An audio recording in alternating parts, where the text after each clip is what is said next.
So, composition, design, color theory, communication, and that's become a huge point of focus of me lately. And the idea of images to communicate that are, predate the written word or a written language. We think of cave paintings, and what this guy is with a spear, and what this thing that's not a human and it's a cow. So that idea of communicating in a way that it feels real, because your brain will say, well, that's not a car, it looks more like a boat.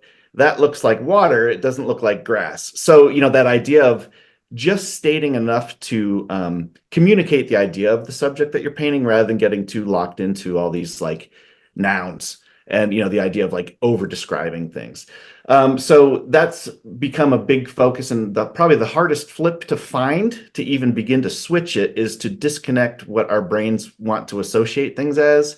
Because when we get onto a flat surface, the laws of the universe don't apply to the laws of our mediums that we're working in. So that's kind of become an obsession, I would say, over the last, well, it's always sort of been aware of it, but I'm really focusing into kind of communicating that idea, to really instill that sort of personal representation, personal growth, personal vision of what you want to paint, rather than just, I want to paint like this guy, or I want to paint like this guy. So it gives you the ability to kind of develop a personal voice and vision, rather than something that's just too derivative, I guess, is a fun word to use. Yeah. So, but in the representational world, I mean, everything's kind of derivative. Like when you're in an idea of, I find this beautiful, or I find this intriguing, I want to communicate something with the light, or something I'm seeing with this, depending on your medium,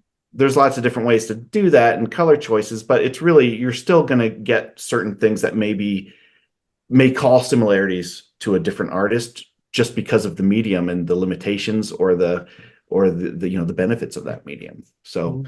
finding ways to break out of, bring your own honesty and individuality into what you're doing, even if it is reminiscent of greats who came before us. That's how we stand on the backs of giants. And it's different than making a political statement or trying to change the world. I just want to make pretty pictures that feel good to me and invoke a sense of dreamlike memory of a situation or place, rather than a completely accurate representation of that.